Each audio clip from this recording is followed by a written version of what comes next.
everyone. Can everybody at the back hear me? No. Okay. We can hear Can you hear me now? No. Oh. The mic is closer. You want to talk into my lapel? Actually, maybe that would work. Go Thank ahead. you. Okay. Hello, everybody. My name is Stella Hatton, and I'm going to be your Master of Ceremonies tonight. I hope you're all doing okay. And I would like to welcome everybody to the Gatineau Valley Historical Society Speaker Series. And we have great speakers tonight. And if there's time, we'll take questions at the end. But for now, it's my honor to introduce Mr. Gilbert Whiteduck.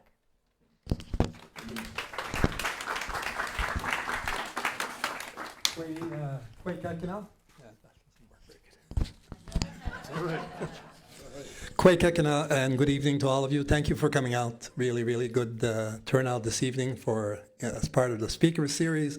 We are always trying to find something very interesting, and I know that Jean-Luc will be extremely interesting because he's got a lot to say, and because we've often had debates about certain things.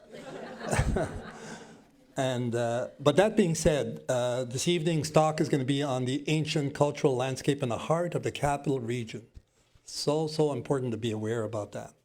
But before we start, I do want to just speak about Jean-Luc. Jean-Luc was born and raised in the Ottawa Valley, town of Van Cleek Hill. He received training at the University of Toronto and Laval University in Quebec City.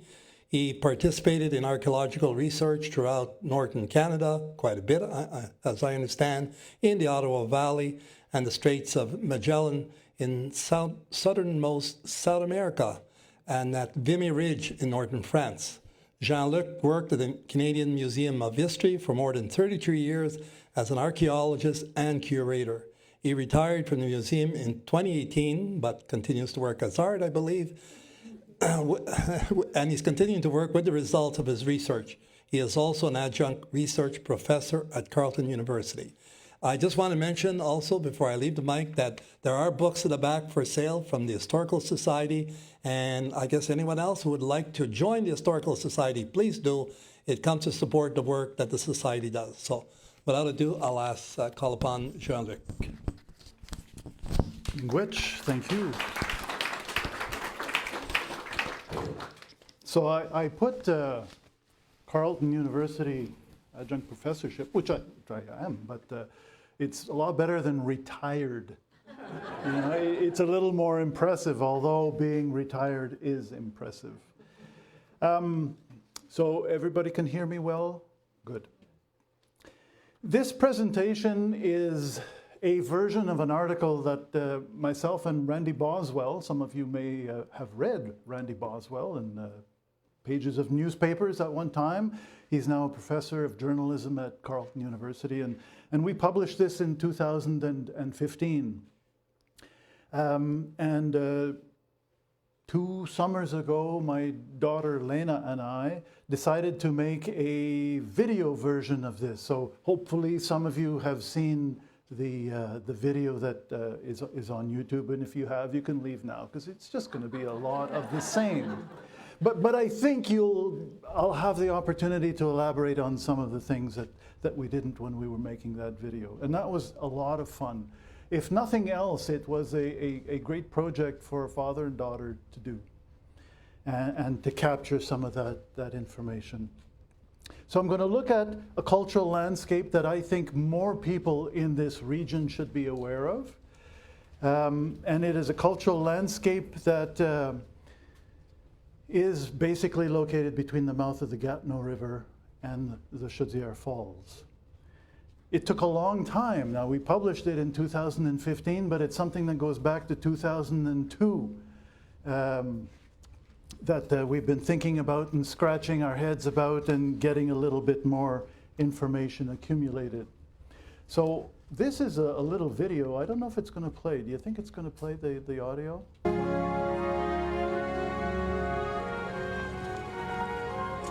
Archaeology is the search for fact, not truth. If it's truth you're interested in, Dr. Tyree's philosophy class is right down the hall. And that's kind of an important point that he makes, because you make one more discovery when you're digging a site. You find one object, and it causes you to put everything else into question. So the facts can be a handful. You sit there and you make sense of what you have. Somebody goes and adds a new fact, and you may have to reconsider the whole once again. And this story of this landscape is exactly that. It's about adding a fact that all of a sudden made us take notice and look at what it might be telling us. And I think it's also important to say that archaeology is a process.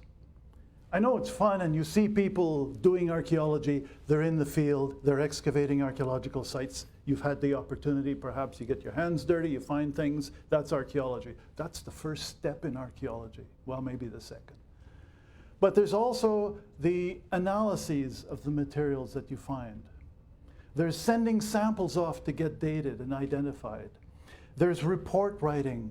And then eventually there's making sense of it and writing articles and publishing and sharing the information so that others can look at it, take their dart out and say, he was wrong here, here, and here. And this is how I'm going to improve it. That's the whole archaeological process. And when we as archaeologists kneel in those sites and we scrape away, we are destroying that site. We are the last ones to see it. Nobody else can come after us and say, okay, well, wait a minute, wasn't that bluish soil rather than greenish? Too late, it's gone. So we're the last witnesses of the past, so we shouldn't be destroying these sites lightly, because bulldozers and development will do that on its own, but we are the last people to be able to see it and appreciate it for what it is. So we have to take very careful steps in recording everything that we find, and eventually making that information speak to us. Or at least that's one perspective on it. So in 2002, March 2002, there's or in the spring of 2002, two things happened in the Ottawa area that were really important in terms of our ability eventually to come up with a story that is about these landscapes.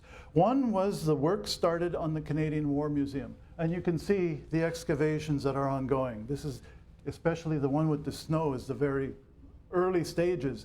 And I got a phone call one day from some friends of mine. They said, did you see what's going on in LeBreton Flats? They're exposing all sorts of old foundations, like that house there. You can see a wall in the middle of that trench. That's the foundation of a senator, a Canadian senator who lived there in the 1880s. It's just being chewed up. It only stopped possibly because the heavy equipment operator noticed that, well, maybe I should expose this before I destroy it. And that led the NCC to take notice, because there was a little bit of publicity made about the work that was going on and the potential of things that would be destroyed and disturbed. And one of the people who got interested in this was this journalist, Randy Boswell. At the same time in 2002, we were going to have an annual meeting of the Canadian Archaeological Association. So Randy had heard that there's a possibility of burials. If you want to get people's attention, I'm sorry, just say that there's a possibility of burials there. And all of a sudden, everybody will be keeping a keen focus on what's going on. And Randy did that. He brought attention to it, much to my dismay, because I felt that the last thing we want to do is sensationalize it and sensationalize the possibilities. And LeBreton Flats had been a place noted as a possible location for an ancient burying ground. All right. Keep that in the back of your mind. Keep that in your pocket, it'll come back. The earliest information that we have about the region between the Gatineau River mouth and the Chaudière Falls comes from Champlain in 1613. When he first went up, he was on his way to Hudson's Bay, didn't make it. But on the 4th of June, he described the falls that he passed in front of.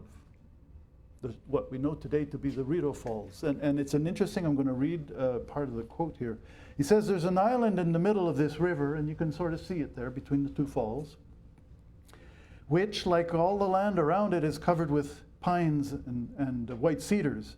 And when the people wish to enter this river, they go up the mountain, bearing their canoes, and they carry a half a league.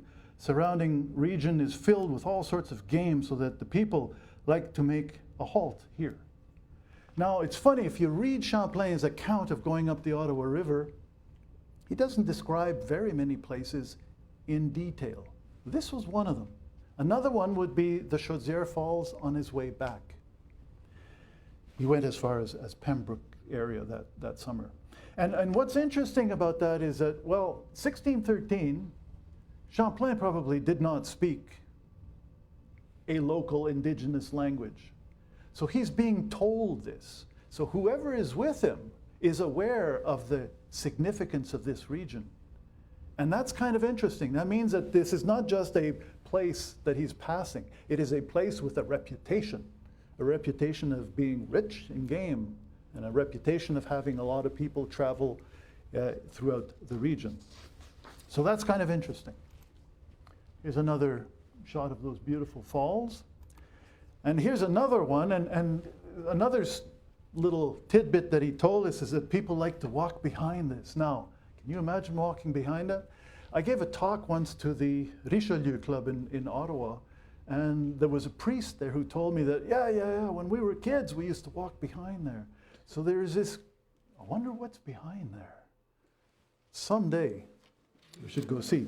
But anyway, interesting little details. Now, in the summer of 2002, and that's the summer that I met Gilbert White Duck at Cabeshinan, which is at the mouth of the Gatineau River, that large park that is called Limy Lake Park. And I was participating in the archaeological project there. And you know, archaeology is a lot of very short, exhilarating moments of discovery, filling long periods of boredom, where you're finding very little or not too much, and it's not all that interesting. So I would always look across the river. When you look across the river, you see the cliffs, Parliament Hill, behind Nepean Point, you know, all tall cliffs. And then I remembered Champlain's description, when the people want to enter this river, they go up the mountain, bearing their canoes, and they carry a half a league.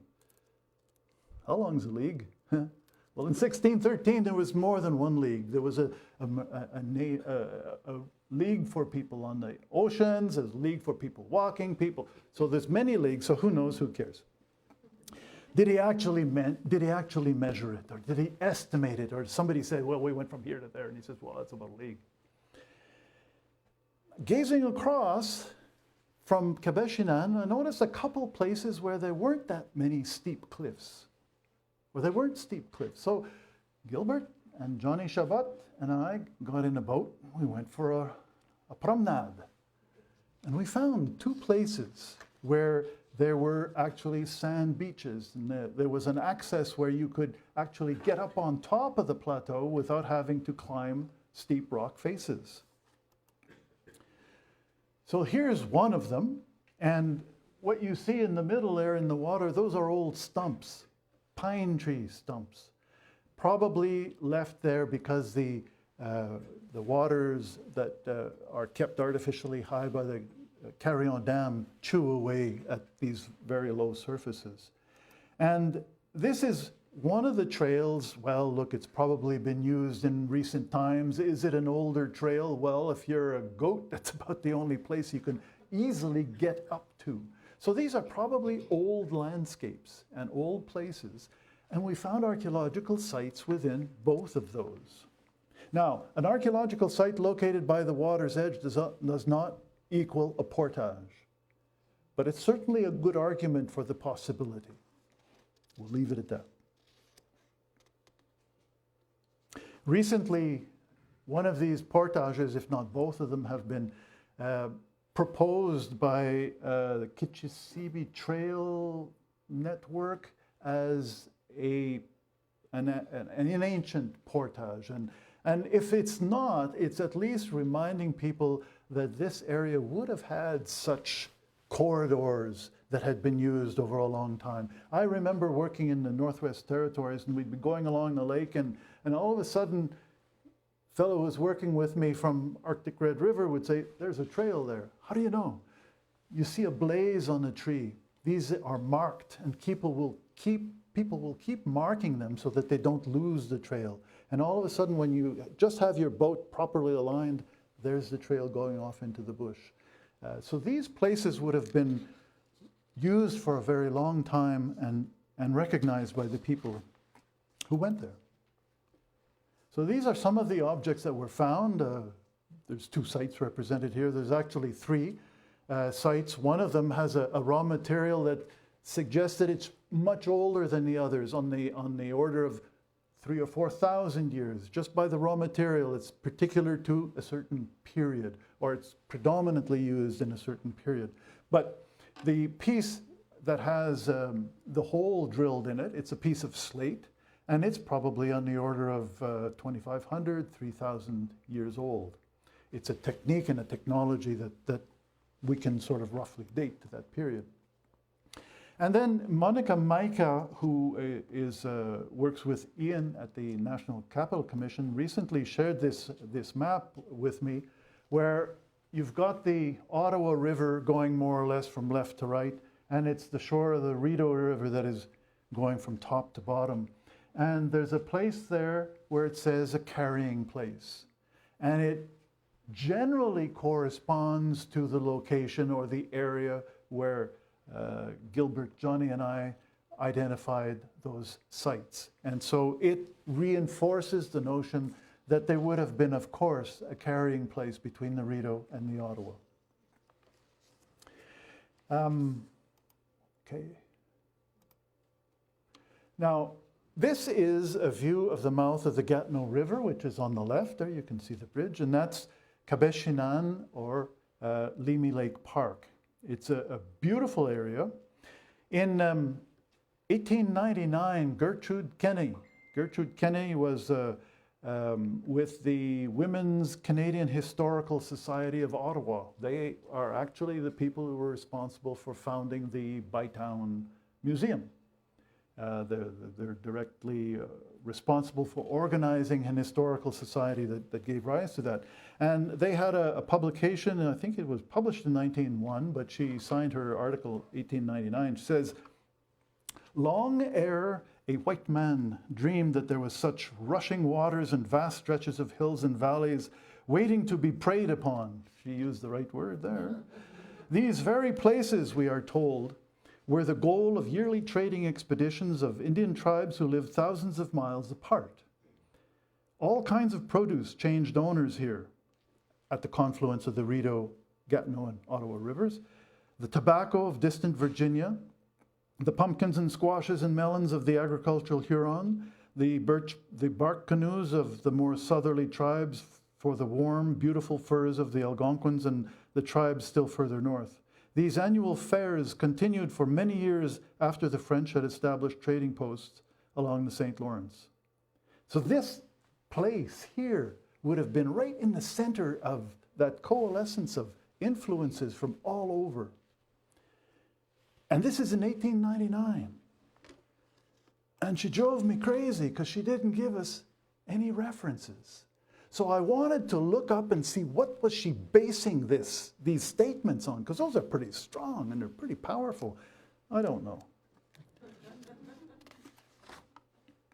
So if you go to Limy Lake Park today, it's an area that has had all kinds of uses made of it. There were cottages there, there were companies exploiting wood, the Gatineau Boom building used to be there. But it has, you know, the earth can heal itself if we give it half a chance.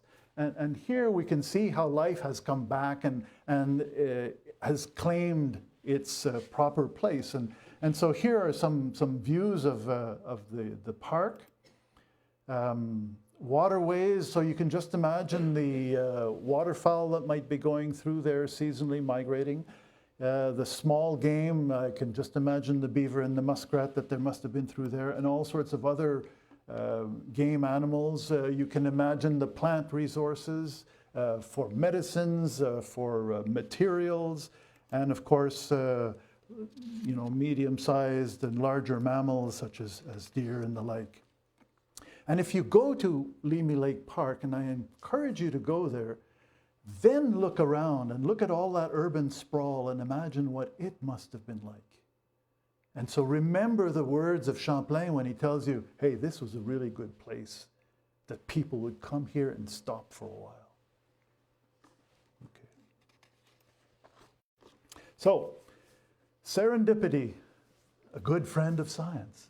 You know, a lot of the really great discoveries of science are made coincidentally. Somebody was looking for something else. It's like when you go through, I like this, books rather than online Googling. But when you go look for a book and you look beside it and you see something you weren't looking for, but it has something that piques your interest and might lead you down a new garden path. I've gone down many of those, I'll tell you. And sometimes that's how you make really great discoveries. In 1992, Marcel Laliberté, who was a consulting archaeologist, was on vacation in the area. And this is la petite histoire, the little oral history of how this happened. But he was going through, he had rented a bicycle.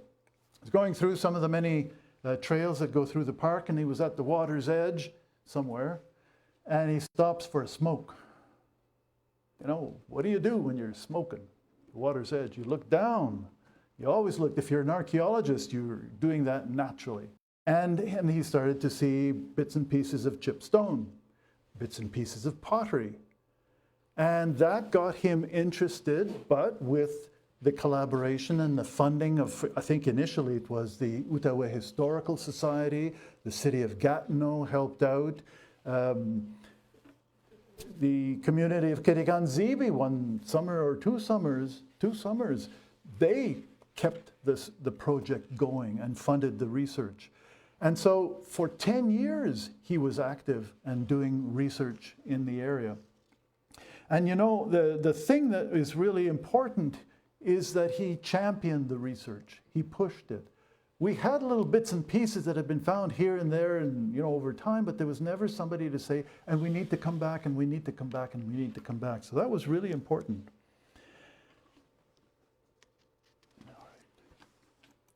So the project included and involved people from Kitchi Sibi at different points. In 2002, it was really interesting, and maybe 3 as well, because it was a public archaeology project. And it was run by a descendant community. I was working for Kitchi Sibi. And so when tourists would come, when visitors would come to the site, they were getting another perspective on this site. It wasn't just the archaeologists there talking with straw coming out of, you know, it was coming from a different place of experience and of knowledge. And I think that was extremely rich for the people. It was certainly extremely rich for all of the participants, including myself. So the sites, and I think Ian Badgley talked to you about the archaeology at Limy Lake Park last month. And he described that there's, 14 sites? Now, 14 sites, it's 14 sites. I don't know if you have very good eyes. These are new glasses, by the way. But you can see the differences in the colors of the soils. They're very subtle, but these are mostly clay, silty soils. So they're very heavy. And the distinctions between them, you can see that the colors here are different. There you can see a lens, sort of a fine line going across. Well, all of these are significant in terms of documenting the history of the evolution of the landscape. So these are maybe different flood episodes. And then when you'll be digging through a unit that seems to be all the same color, but then you might get a sandier part at the bottom. Again, that might be 1 year where there was more sand coming into the delta area and settling out. So there may be, at any one time, in a site, I think Ian mentioned up to 1 meter, if not more, of deposits. So people are coming back every few years, or maybe every year. They're settling in different areas. The areas get covered over. So there may be 14 sites, but it actually represents hundreds and hundreds of encampments over 3, 4, 5, maybe up to 6,000 years. So 14 sounds like a small number. We're probably looking at thousands of different moments of occupation over that whole area. That's the part that has survived. Remember that. These are some of the objects, the kinds of objects that are being found at Limy Lake Park and at other sites in the area. Ceramics or pottery. Now I know these are small pieces, but some of these pots could be huge. Okay, I've got some pictures of reconstructed ones, but I've saved that for later. Most of the stone that you see there, that banded stone, it's been called Kitchi Sibi chert. I think Ian talked about the difference between flint and chert. The point is that this is stone that breaks with properties akin to glass. Okay, the mechanics of breaking it are like you would break glass, and it produces sharp cutting edges. So there's a lot of science that goes into knowing how to break stone in order to produce the implements that you need for a variety of usages.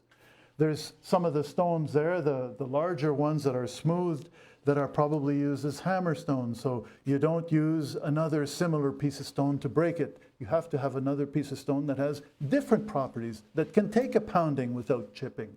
So again, you have to understand the mechanical properties of stone and the things in your environment. So these are really interesting sites. They span, like I said, 3, 4, 5, 6,000 years. So remember Gertrude Kenny when she tells you about these trade fairs. Well, I think these kinds of sites are pretty good substantiation for that. The stone that was being found, that was being used in those sites so far, looks like we're getting stone that comes from the very tip of Labrador. Now, in a straight line from the tip of Labrador to the mouth of the Gatineau River is like a straight line from here to Winnipeg, Manitoba. And we know that things do not travel in straight lines. For one thing, you've got the Torngat Mountains that go along the border between Labrador and Quebec. And you've got myriad of lakes and streams and rivers and bogs and fens and whatever. And peoples, you have different peoples. So these stones, when they make it here, they have not only traveled long distances geographically, but they have gone through a number of different hands for a number of different reasons. Why would you want a stone that comes from Labrador when you can go down the street and pick one up yourself? Because it's more than just stone. There are other values that are associated with it. We also find stone that comes from the center of Quebec. They're just south of the word Quebec, Mistassini Lake. I think Ian told you about that. We find cherts that come from James Bay, southern Hudson Bay. We find cherts that come from the eastern end of Lake Ontario. Elsewhere in the Ottawa Valley, we found implements and raw materials that come from Illinois, Ohio. We find native copper that comes from the western end of the Lake Superior Basin that comes into this region. The quantities that you find on the sites in the Ottawa area, Ottawa-Gatineau area, are very, very small. But I think there's a huge site at Pembroke where when we evaluate the amount of copper that was found there, it's by the kilo. There was that much. And that's how important the trade networks going through this area were. Again, Gertrude Kenny, I hear her saying, well, of course, I told you so. All right. All right. Collections of objects from the ancient past. How long have we been gathering these? Well, you might recognize the corner of Sussex and, why didn't I write it down? The Ottawa School of Art is just down the street there. George. George, thank you. At the corner of Sussex and George is where the Geological Survey of Canada set up shop in 1881. We got them from Montreal. Yes. They originally were established just before Confederation in Montreal, and they moved here in 1881. And geologists at the time were people who had the opportunity of crossing the country all over the place, going to corners that people couldn't even imagine. So they were, of course, interested in documenting the mineral wealth of the new Dominion of Canada. But at the same time, they were meeting people. They were camping beside them, and they were saying, hey, can I buy your shoes? Nice mitts, how much do you want for them? Can I take your picture? How do you say? So they were just curious about the people they were encountering, and they were trying to document what they saw. That's what they would do. They would document what they saw. And that formed the core of the collection, the native collection at the Canadian Museum of History today. But they started, and in that building, they had a little museum. They had a museum where you could go see all the rocks you ever wanted to see, but you could also see objects from different peoples across the country. So they started to acquire and create this collection. In 1910, they outgrew this place, and they opened the Victoria Memorial Museum building on Metcalfe Street. Back up a minute, in the middle 1800s, there was something called the Bytown Mechanics Institute and Athenaeum. I think it was founded in 1843 or thereabouts. And it was a place where people could go and read newspapers, borrow a book, listen to a lecture. It eventually evolved into something later called the Ottawa Literary and Scientific Society. And eventually, in 1884, they kind of went out of business. At least the museum that they had on Spark Street closed for whatever reason. And the objects, the indigenous objects that they had in their collection were transferred to the Geological Survey of Canada. And there you can see, presented by the Ottawa Literary and Scientific Society, 1884. This is at the Museum of History. There's lots of pieces like that. Lots of them, and they're always beautiful pieces because the things that were going into their museum were complete objects that farmers would find or people would find and thought, oh, this should be in a museum. Sounds again like Indiana Jones, doesn't it? So that gave us a lot of interesting objects from the early history of the Ottawa area. So there's the Victoria Memorial Museum. Now they opened, one side was natural history and the other side was supernatural history, human history. And they had one archaeologist, Harlan Smith, and he was the only archaeologist for the whole country. It's not as if he had ambitions to study the whole country, but they had one archaeologist until they hired a second one who worked in the Arctic. And then eventually they had a technician. His name was William J. Wintenberg. And William J. Wintenberg did a lot of archaeology. He did a lot of archaeology down by the St. Lawrence in southern Ontario. He did a little bit in the Maritimes. But one thing that William J. Wintenberg did is he would receive a lot of visitors. People come in and say, look what I found. Or I think I saw. And he would take notes. Wintenberg created a file that is many boxes full. And sometimes it is very frustrating. I don't know if you can read it, but the location is near Ottawa. Oh, no, some absolutely spectacular pieces where near Ottawa. Okay, at least we know it's near Ottawa. And sometimes that's important. When you find pieces, you just say, wait a minute, this relates to something in Wisconsin, but it was found near Ottawa. That in itself is an important fact. All right. As long as people were being truthful. Because sometimes people can exaggerate because it makes the story more interesting. All right.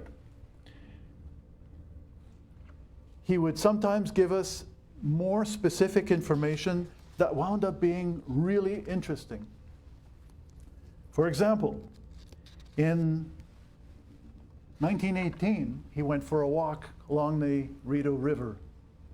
He says, last fall I found a handful of scattered church chippings embedded in the footpath along the north bank of the Rideau River, west of the Canadian Pacific Railroad Bridge. I also saw a large nodule and some seams of chert, the same color as the chippings in situ in the outcrop of limestone at the head of the rapids on the opposite bank. Well, he's describing the rapids beside Carleton University. And if you go there, you'll see this is the bedrock. Oh, that's right, it's cordless. I was trying to avoid, I could have been here all the time. Anyway, you can see the seam of chert. Now, chert is much, much harder than the limestone. So this is why it has not eroded as much as the limestone. It's really hard.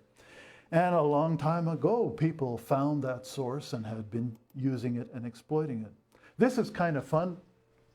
Again, this is sort of flat, and you can see how the water has smoothed over the limestone, and those little nodules of chert are just sitting there. Yes, they've been rolled, but that might have been a long time ago, but they are easily accessible. And that's a 1918 little note, and there were a few pieces in the museum's collection, a handful, some pieces of chert and some pieces of pottery.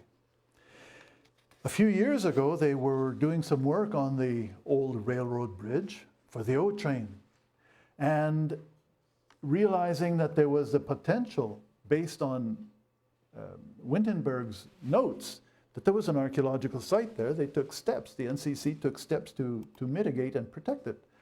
And this is some of the materials that were found. This is just a small smattering. There were 2 seasons of work done by a consultant archaeologist, Jackie Fisher.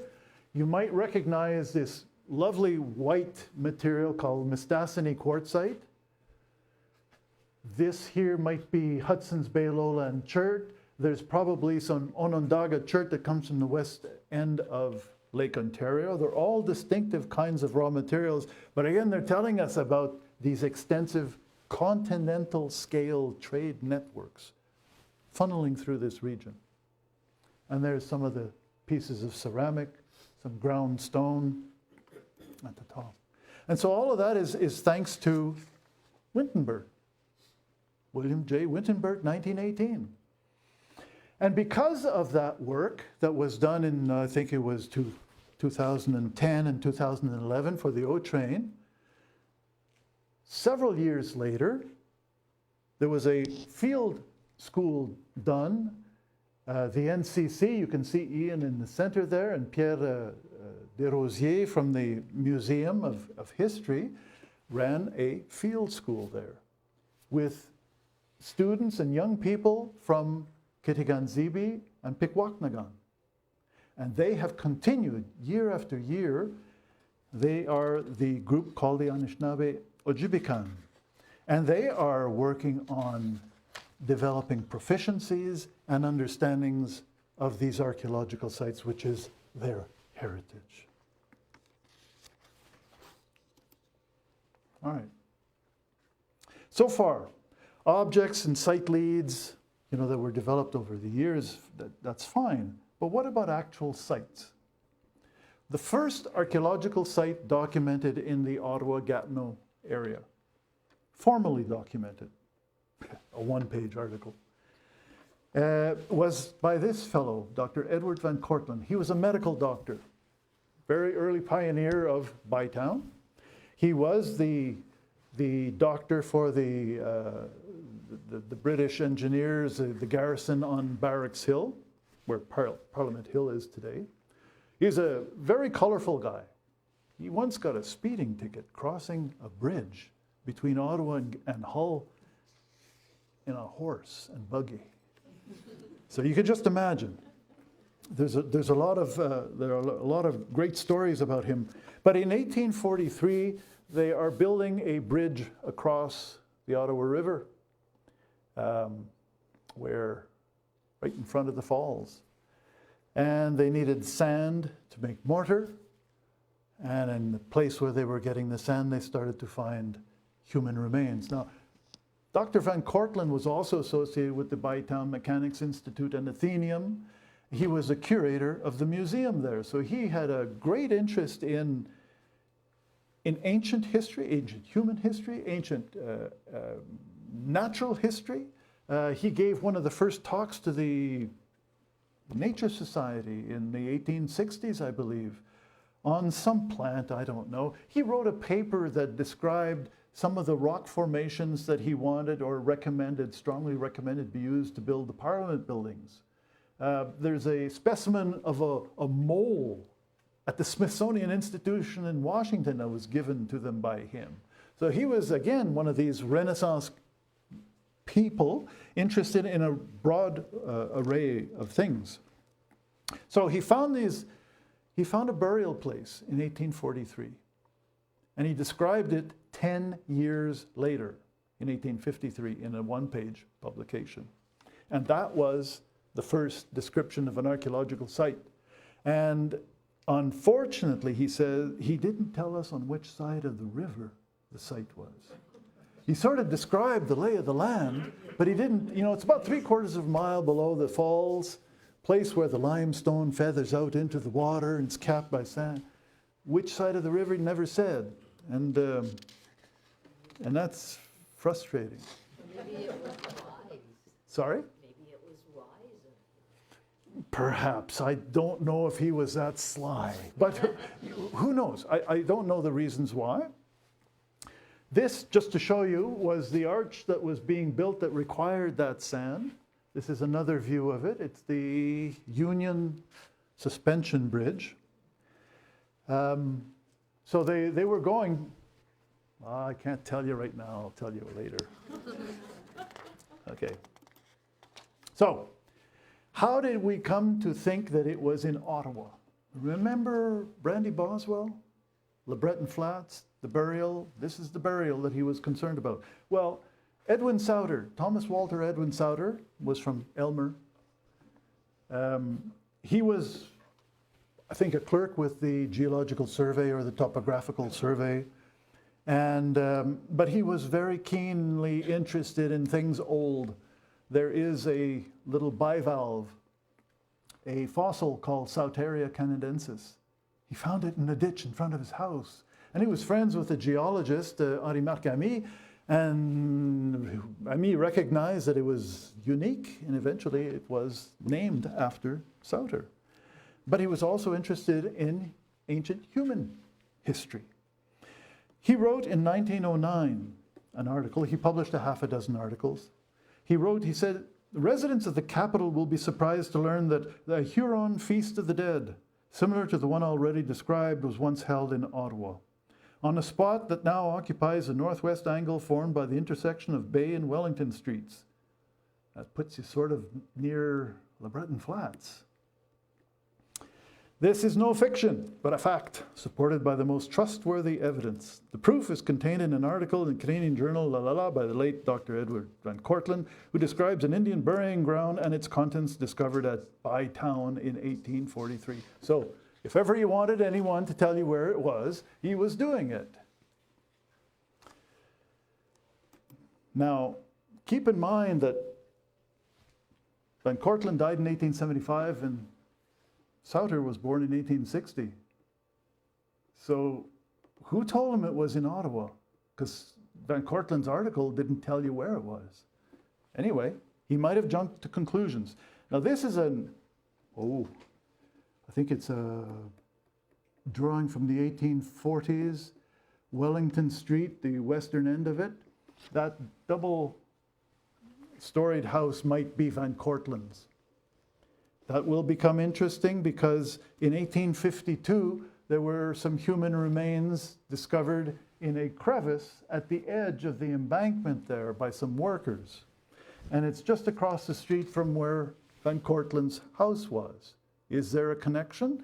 Was this the reason why Souter made a link between Bay and Wellington and burials? I don't know.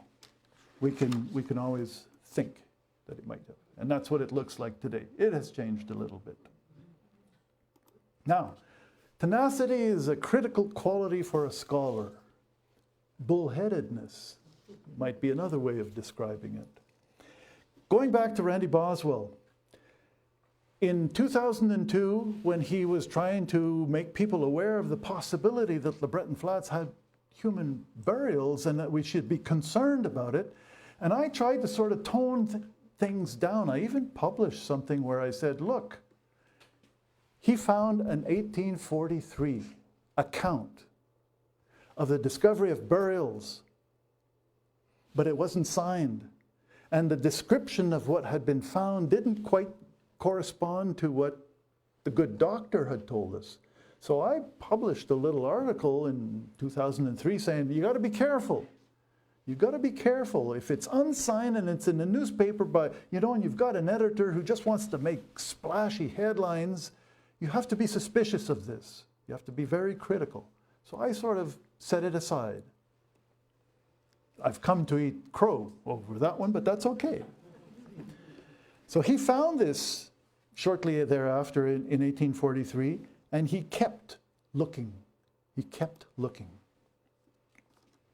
So he found an article dating to the 1860s that, I think it's this one here, where you can see that he, oh yeah, it is cordless, that's right. He alludes to the article and the description of it in the Canadian Journal, but he tells us that it was at Bedard's Landing. I can't find it there right now, but in 2 or 3 publications in 1860, he tells us which side of the river it is, and it's signed by Dr. Edward Van Cortlandt. So all of a sudden, Ottawa lost, Hull gained. Okay. So all of a sudden, we knew where it was. Bedard's Hotel, Bedard's Landing. Well, here's a 1832, there's Barracks Hill, Parliament Hill today, there's the canal, and there's Bedard's Hotel. I should have known. Of all the places that have, that you can find illustrated in the middle 19th century, Bedard's Hotel comes up often. So at that time, to get across from the locks of the Rideau Canal to Hull, before they put the bridge in, of course, there would have been a ferry. And the ferry came to Hull Landing, or Bedard's Landing, or Bedard's Hotel. So here's another view of it from the 1844, Thomas Burroughs. And there across the river is Bedard's Hotel and the warehouse. So that's Bedard's Landing, or Hull Landing. The museum today is right back there, the Museum of History. My office was just a joke. And here's a beautiful, unfortunately anonymous, we don't know who the author is, but it's a gorgeous view of the same point. That's Bedard's Hotel. Once again, this is Nepean Point over here. I don't know if that's the cathedral. But anyway, you can see the limestone, and you can see how the beds of sand would have feathered on top of it.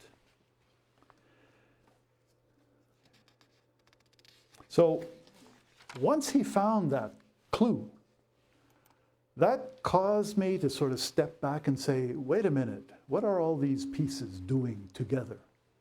These are probably some of the only surviving objects from Dr. Edward Van Cortlandt's collection, archaeological collection. And they are at the McCord Museum in Montreal. And you can see that they're attributed to Bedard's Landing. Now, why did they write Bedard? Because if you have good eyes, you'll see that the B could be mistaken for an R.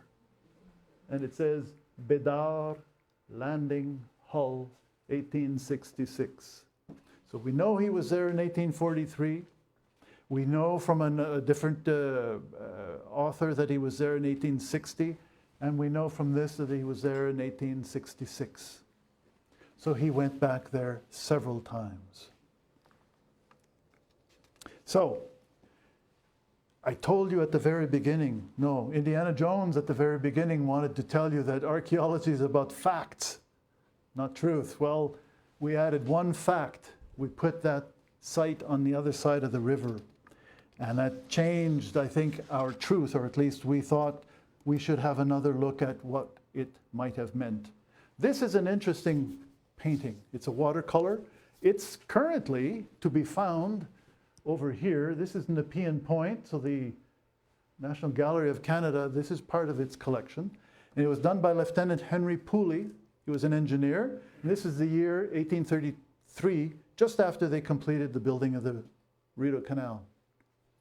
And for him to, this painting, this image, he was sitting at the museum, at the foot, you know, if I have taken a photograph from basically the top of the stairs between the two buildings, and they superimpose like nobody's business. And if you're an engineer, of course, you have to be pretty precise in your drawings. And this is what he did. And interestingly, he puts an encampment of people here on the beach. Bedard's Hotel is probably right over here. And it's kind of interesting that he would have done that. Today, if you go to virtually the same spot, in 2017, a statue of the Anishinaabe Algonquin chief Tesswat, met by Champlain on Morrison's Island, or in the Pembroke area anyway, was unveiled. It's the work of Jeremy Giles, who a few years earlier had done a statue of Samuel de Champlain that was on Portage in downtown Hull. It's since been moved. And he felt this was not right. You know, across the river at Nepean Point, you had a statue of Champlain. He had just completed one for downtown Hull, a statue of Champlain. He said, we have to have the other part of the world of that time. And so he decided to create this image of Tesswat. You can critique it. Art is out there for critiquing. But it was unveiled in November of 2017. Now you see where the Missinaibi boat is, this tugboat. That is just about the exact location of Jean Bédard's hotel. And Van Cortlandt told us that he found the burial place just behind Bédard's hotel. Again, as I think I mentioned in the video, where is behind when you're on a point? It could be anywhere in a circle. How far is it? Well, don't know. It's close enough to the hotel that you're making that connection. Let that aside for a moment. It was an extremely moving occasion where there were dancers and drummers here, and they were virtually at the place where their ancestors had been for thousands of years. And once again, we finally heard the words spoken and the sounds and the whole environment that would have been characteristic of this location. Because not only do you find the burial place that Van Cortlandt documented, but in the 1860s, when they were building the Houses of Parliament, they needed, once again, sand to make the mortar. And they just came right across the river because there's beautiful sand banks here. And they were finding all sorts of artifacts. Edwin Souter told us this. He had been told by Edward Haycock, one of the engineers. So this was a really important place in the greater scheme of things for anyone coming through this area. At least that's our truth, that's our understanding of it. Okay. Now, another question as to why there would have been that mix-up. No, I'll skip that. Why confuse things? Right? Okay. So now, putting the pieces together. So looking at this, the mouth of the Gatineau River is here, and the Chaudière Falls are just around the corner. So I've told you about a number of sites that have been documented by others, that we got glimpses of, that we had little snippets of, and we've then managed to relocate that important place, that burial place, that burying place, onto that same landscape. So what could it possibly mean? Well, there's the landscape. There's a number of places all along here that have this individually are very significant. Now this was not found there. This is found in South Ottawa, Ottawa South. But it's a style, the way it's made, the way it's constructed, is on the order of 9,000, 9,500 years ago. Strong connections with the Midwestern United States.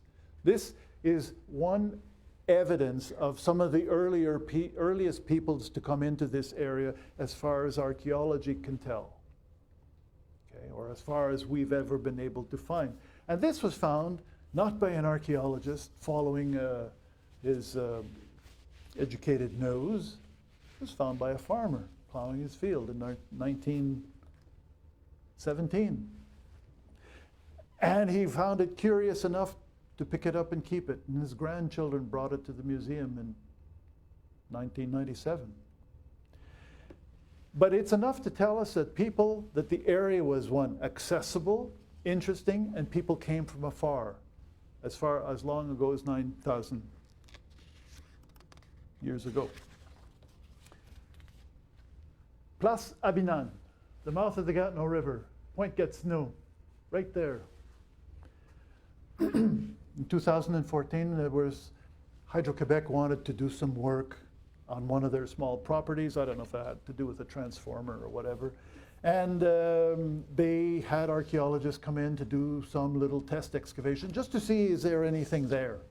And they found evidence of an archaeological site. So they decided to do additional work, do excavations there. They wound up, what did I show you? And it's literally at the mouth of the river. They wound up digging fairly deep and finding many layers of occupation. Nice sandy soils. Where would you go? Rocky place or nice sandy soils? Great place for summer occupations. And there's material from different time periods. The oldest seems to be on the order of 7,000 years ago. This surface would have been freshly exposed. Okay? So it's probably people coming into the area that from the tools that they were making and the styles and the materials, they had strong connections with people from further south and west and east. Okay? Those northern connections hadn't been established yet, or at least we don't see them here. You know, just because we don't see it doesn't mean they didn't exist, but that's what we have right now, are these strong southern connections 7,000 years ago at the mouth of the river. Now, I put a big blob here. I'm not trying to hide anything. I'm just trying to tell you that it is huge. The area encompassed by Kabeshinan, which means a gathering place. So even the place name in Anishinaabe tells us about the importance of that place for gathering, for bringing people together. And all of those sites, and you know, there's probably a lot more that we still don't know about. And as I told you, we're talking about hundreds and hundreds of encampments over thousands of years. A really important place. Okay.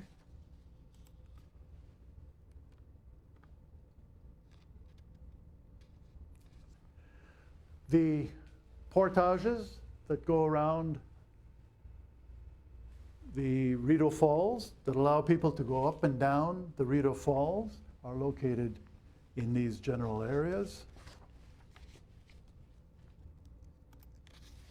So if you go up the Rideau River, you're then going to eventually and fairly easily make it to the upper St. Lawrence, and that gives you a foothold into directions south of there. So the whole, again, the interior of the continent is sort of accessible to you that way. Then there was a portage, of course, to go around the Chaudière Falls. This is an 1827 sketch. I think somebody was stealing somebody else's floating lumber or something like that. But the point is that here's Bedard's Hotel again. Well, there's a hotel at Hull Landing or Bedard's Landing. And there's the trail that's going up and around the falls. And it's got the beautiful embayment where the museum is today. And do I have, yeah. Get in a canoe someday. Go to the mouth of the Gatineau and then come along here and try to make it up as far as you can. This is, the currents are picking up here. The currents are coming down from the falls. This is a natural spot to want to go along the side of the river here. The water is slack. You have nice sandy surfaces and benches there if you want to camp or take your canoe out of the water. After you get around the corner, things get a little rougher. The land is not as welcoming to allow you to get out of your canoe. So this is a really great spot to start your portage. And that's also the place where people left their ancestors and their loved ones. Okay. Haycock House, Jacques Cartier Park, so the mouth of Brewer's Creek. So we've seen the Cabeshinan. We're moving up the river. In the 1860s, Edward Haycock, an engineer of the working on the Parliament buildings, built this house, and he was putting in his summer kitchen, putting a foundation for the summer kitchen. He starts to find all sorts of ash beds and pottery and ceramics. And Edwin Souter eventually saw some of those ceramics and described the find that had been made there. If you keep going up, so Haycock is right here, keep going up here to the marina, you've got the Charon House. The Charon House, when in the, 1990s or maybe the next decade, the NCC did some work with paths and the like, and they would bring in archaeologists and they would inevitably find some things along the water's edge. And in 2016, I was working with the cadets from Hull, the 2644. I had to put that in. And we were doing some shoreline cleanup right in front of the Maison Charon. And I found a large piece of Kitchi Sibi chert, which had been prepared for use later. So there is material to be found all along here. And those are really beautiful terraces if you have to stop and camp. They're very welcoming surfaces. They call them in French the surfaces d'accueil, the welcoming surfaces. And to add to the veracity of the statements, the NCC even has a plaque here that reminds us of the importance of the Ottawa River as a trade route for objects moving up and down in ancient times.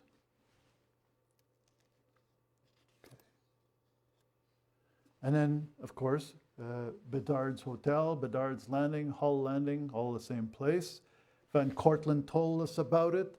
And because of, when Van Cortlandt described it, and I told you it was very, very summary, very, very short description, but he tells us about finding the remains of 20 people, around 20 people. And they're what archaeologists call secondary burials. That is that, and I don't mean to be disrespectful, the people, when they died, they were buried somewhere. But eventually, their remains were exhumed and brought and collectively put into a common grave after they had been prepared with powdered red ochre. So this is why we know that they're secondary, because everything is all mixed together. And this has to do with people's understandings of the relationship between the living and the dead, the here and the thereafter, and how you articulate that and how you go through and prepare it properly.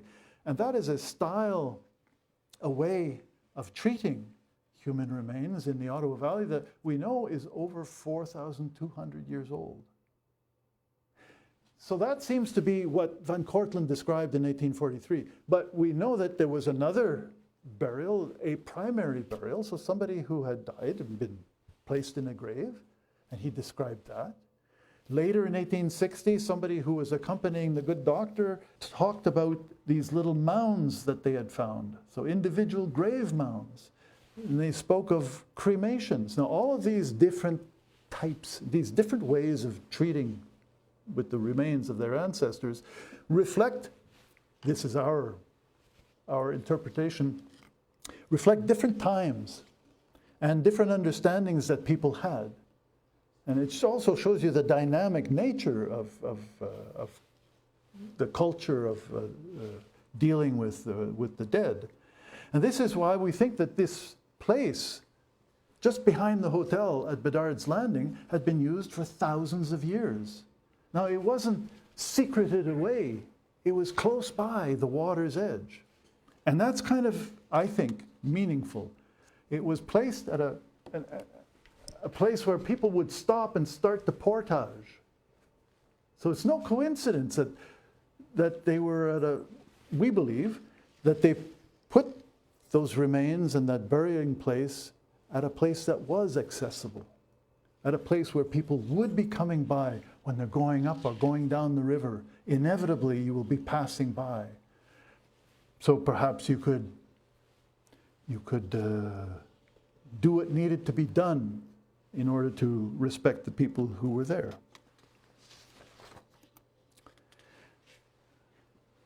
I don't know why I put that one there. Yeah, it's okay. So the other burial place that I told you about was at Bay in Wellington, in a crevice by the water's edge, overlooking the water. Again, that is another way of not disposing, because that sounds like you're getting rid of something you don't want, but of treating and caring for the remains. And it was probably in proximity to Van Cortlandt's house, but that's just a coincidence. Other things have been found on the south in the area here. Now there's an example of what those crevices can look like. This is below the falls. It's not up near the Library and Archives Canada, which is Bay in Wellington, but it would have looked something along like this. And that pipe bowl that you see there was found near the Supreme Court of Canada at the turn of the 20th century. Somebody brought it to the museum. I found this, 75 yards north of Wellington Street and 250 feet west of Bank Street or something like that. And then recently, during the excavations on Parliament Hill, on Barracks Hill, for they were excavating the British garrison there, this was found. It is a knife, a stone knife. It's the solitary item that was found during all those excavations. But it was really, really important in helping create the group that is called the Anishinaabe Ojibwakan. They became involved, and the government became involved in the development of the field school. So this is a really important, and it's symbolically important.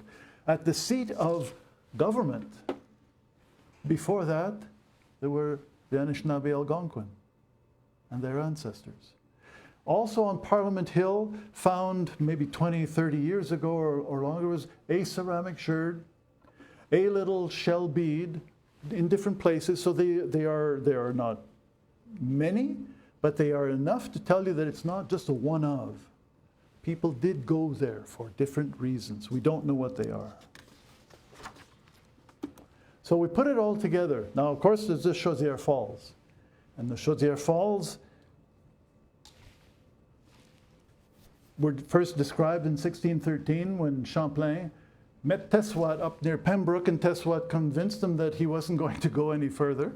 So on his way back, he stopped by the falls, and the people that were with him decided that they had to They had to pay homage to the, I'm going to use weasel words here, to the powers, to the entities. They had to respect the passage at the falls. Okay. I'll read what Champlain described. He says, "We arrived at Chaudière Falls where the natives celebrated their usual ceremony, which is as follows. Having carried their canoes to the foot of the falls, they assemble in one place where one of them takes a collection with a wooden plate into which each puts a piece of tobacco. Tobacco is a sacred plant, of course. After the collection, the plate is set down in the middle of the group and all dance about it, singing after their fashion. Then one of the chiefs makes a speech, pointing out that for years they've been accustomed to make such an offering and that thereby they receive protection from their enemies, that otherwise misfortune would happen to them as the devil persuades them. When he had finished, the orator takes the plate and throws the tobacco into the middle of the boiling water, and all together they utter a loud whoop. They would not think that they could have had a safe journey unless they had performed this ceremony here. More particularly since their enemies, not daring to go further on account of the bad trails, wait for them at this spot, la la." So there is something very powerful about the falls, their nature, that place. And I remember hearing that, you know, we have the shores of the falls, we can delineate and define, but the falls is more than that. The spray of the falls imbues the whole surrounding area with this need for respect. So this is a really, really powerful place. So is it a coincidence then that those burial places are located, oh, don't do that. There's the falls, the Free Falls, sight not seen for a long time. Is it a coincidence that those burial places are located close by, within earshot, or nearly within sight of the falls? And that's when we had this spot, this burying place, pegged to this side of the river and no longer over here, we started to put all of these pieces together and said, wait a minute now. Nobody would have come up or down. If this has been used for thousands of years, anyone coming into this area, going up or down the Ottawa River, would know exactly where that burying place was. They would know exactly the power and the force, the energy of this falls. They would know exactly where the routes and the trails were to come from and to travel to different and distant places. They would have known that really good camping spots are to be found here, and that this area was filled with great game and resources, and that it would be a place where you could encounter people coming from all over, literally the continent, at certain times of the year, where you could come and trade and exchange and obtain information, raw materials, finished goods, where you could establish these contacts and relationships with distant regions. So this is why we looked at this whole area and we said, this is more than just a site beside a site beside a site beside a site beside a site. Everyone came in here knowing this landscape and understanding its resources and its powers and where these things would be found. And this is why we've described it as a cultural landscape. You know, you can quibble about the words. I won't go into the details of why we use that particular notion. It is an idea that comes from cultural geography. But we think that the whole is more than just the sum of the parts. So that there is something to be said about all of this together rather than just individual pieces. So I'm going to end at 8:15. Were you giving me a sign? Yes. It has become, I just have 2 more minutes on my clock. It's become common in this day and age to have land acknowledgements. People are at public events, and there will be an acknowledgement that we are on unceded Anishinaabe territory. With all due respect, it's like it has become, in some cases, a bit like saying, hey, how are you? You really don't care what the answer is. You know, they might say, well, not too bad. You know, and then people usually say, well, not bad. Well, what's bad? What does it take before you say, well, what do you mean you're not well? And the land acknowledgements, when people started that, I said, this is good. This is all part of reconciliation. And reconciliation to me is acknowledging things. And acknowledging that we're on somebody's land. According to our laws, Royal Proclamation 1763 says you won't use that land until you negotiate it with the king or the queen. That's what it said, categoric. And what have we done here? Whole Ottawa watershed. We have never obtained that consent. All right. And the acknowledgements are nearly pro forma. If you don't say it, Gilbert, you missed, eh? Just saying. Just saying. But if you don't say it, it's nearly like you've missed something. So what I'm hoping, and one of the reasons why I was glad to have the opportunity of talking to you is that the next time you're in the Ottawa-Gatineau area and there's a land acknowledgement, think of some of these places. It's not just pie in the sky stuff. These are real concrete places where real living took place. And so when we acknowledge those on whose ancestral lands we live, we'll also acknowledge the depth of the relationship that the people today still have with their land and their history. And maybe we'll realize exactly what it is that is being shared with us all. And we'll be genuinely thankful. Thank you.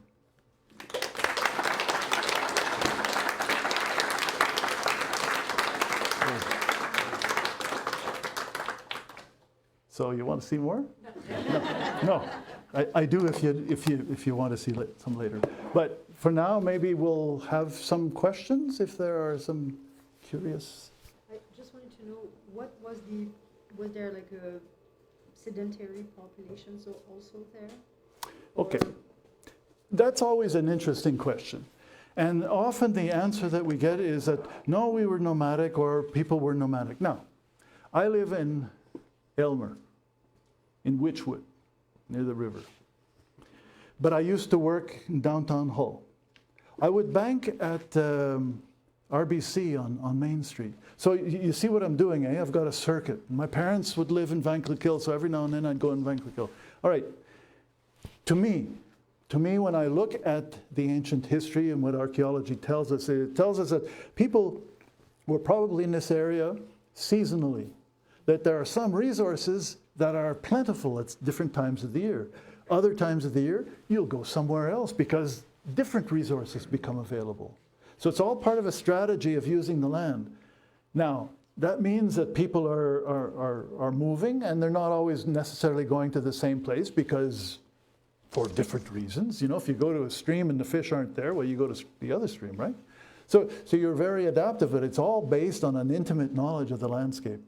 In the same way that I went from Aylmer to Hull to, you know. Because you were saying it's quite the gathering place. So Yes. So many people. So obviously over the thousands of years, it's Yep. been a place for many, not just one.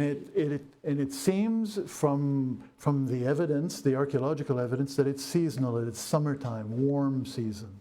So when the geese are migrating, when different plants are becoming accessible and things like that. Yeah. Okay, I'll just one. Look at that. Whoa. This is the Ottawa Valley's first culinary revolution. Second one was poutine. No. This pot is about 3,000 years old. It was found up near Pembroke in the 1950s, I believe, or 60s. The thing is that it is the oldest pottery type south of the Arctic that has been found in Canada. So it's one of the first pots that are ways of making pottery that are moving up into Canada from, again, you know, the south. And when people started to make pottery, well, you know, how did they cook before? Well, there's all sorts of different ways. You can roast, you can boil in skin bags, you can boil in birch bark containers. I once tried to boil water using boiling stones, and I managed to make the water just roll. I had a bucket of water. It was just rolling. I've got video if you want to see. Thing is that I started with nice clear water, and by the time I was done, you didn't have to add any meat to it. But whatever techniques, and of course people knew how to do it properly, the flavors would have changed when you started putting a fire around the exterior of your container as opposed to putting hot stones that had been heated in a fire into your broth or whatever.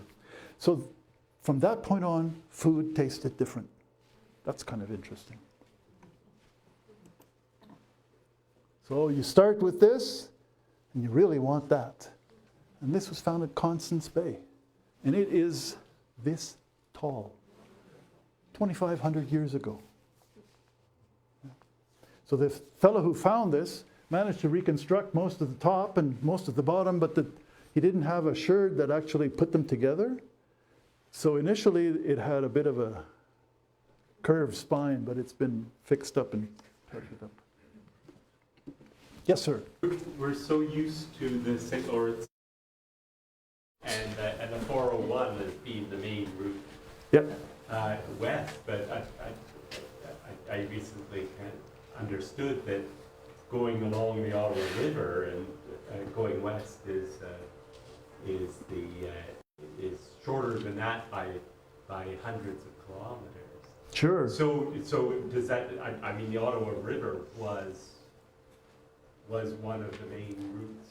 Well, east-west, is that right? It's certainly been referred to as the highway of the Ottawa by many writers.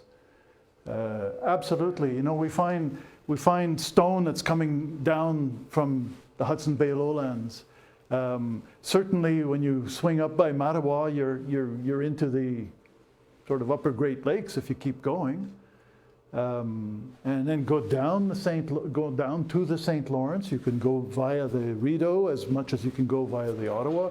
Go up the Gatineau, and you've got the whole Quebec-Labrador Peninsula at your foot, you know, at your fingertips. And this is what makes this region so unique, is that it really had these tentacles going off everywhere. And the archaeology just repeats that. Every time you excavate a site, you look at a collection, you say, oh, look at that kind of stone, look at that kind of stone. It's not in great numbers, but enough to tell you that the links are there, the links are there. Yeah. I see something else? Ooh. Sorry, am I? No.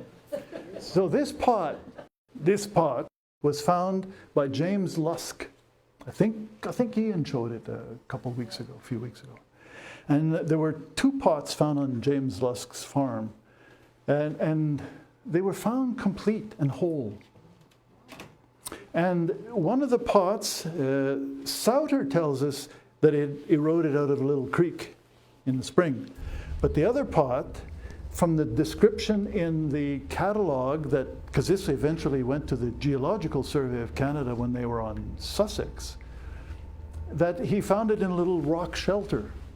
And a few years ago, we went to the Lusk farm and we found it's right at the edge of the escarpment where there's all sorts of rocks that have tumbled down, but we found this one place right beside a little creek where there's just an absolutely perfect spot where I wouldn't go into it because I know that rock is just about to fall.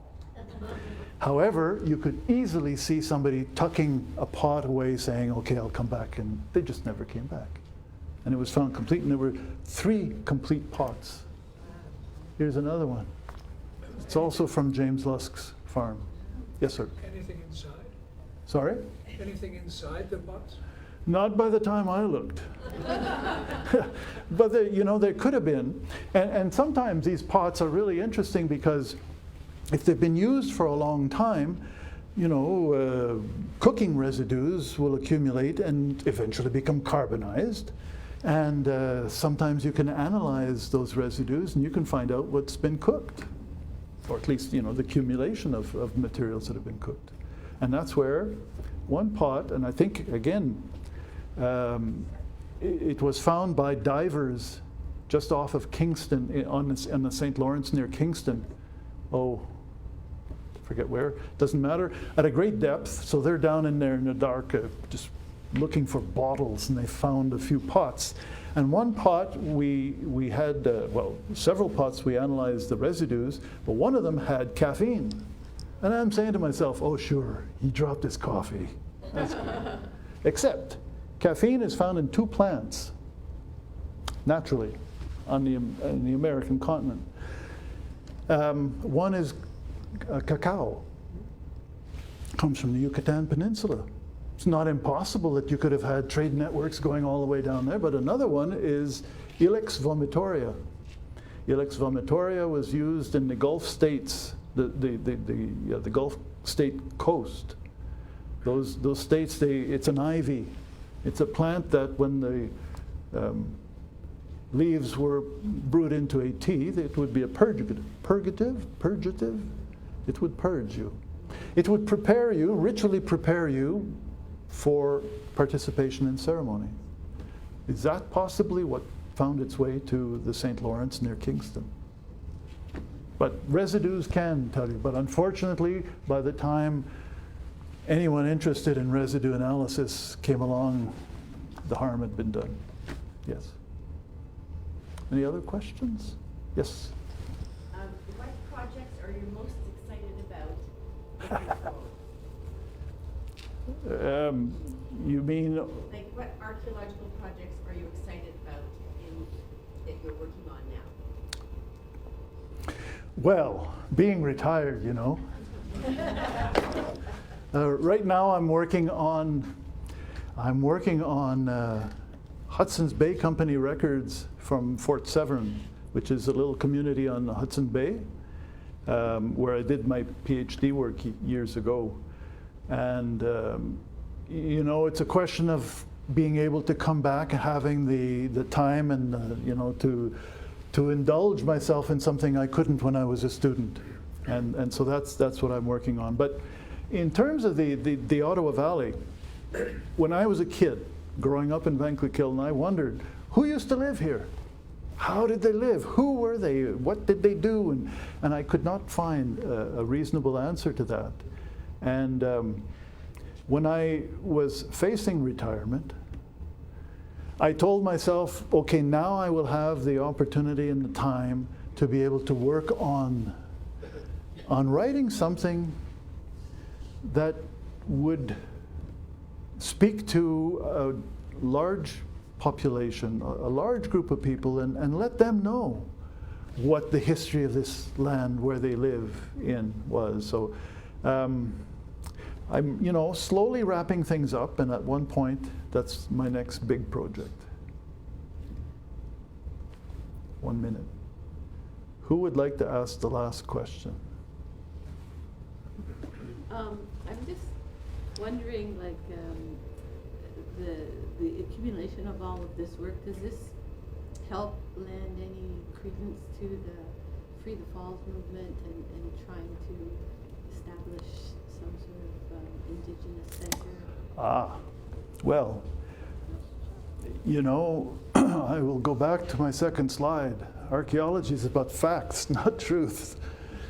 The facts are there. What we know, we know. What we think it means is another thing. And I think the beauty and the importance of sharing the knowledge of the facts and our interpretations is that somebody else can take those same facts and reinterpret them. If Save the Falls felt that there was that they were being told something from these collection of facts, and all the more power to them. This story belongs it belongs, of course, first and foremost to the descendant populations of this area. But I often thought of ancient history, you know, his time is a continuum. We don't know when that piece of string is going to end. And at different moments, there are different peoples doing different things. And today, here we are. We're part of the story of this land. And you remember in the 1980s, there was a lot of talk. Ronald Reagan was brought up these neutron bombs again. Okay, it's an idea that goes back to the 50s, but the idea is basically you drop a bomb, living things disappear, but the buildings are still intact and the infrastructure is intact. Anyway, that being the way it is, if somebody from outer space came and found this landscape completely abandoned, but what would they say of the story? How they would interpret it?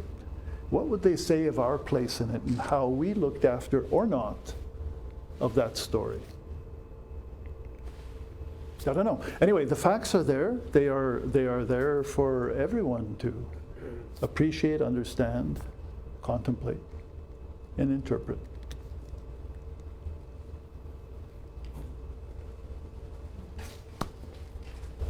Would you like a mic?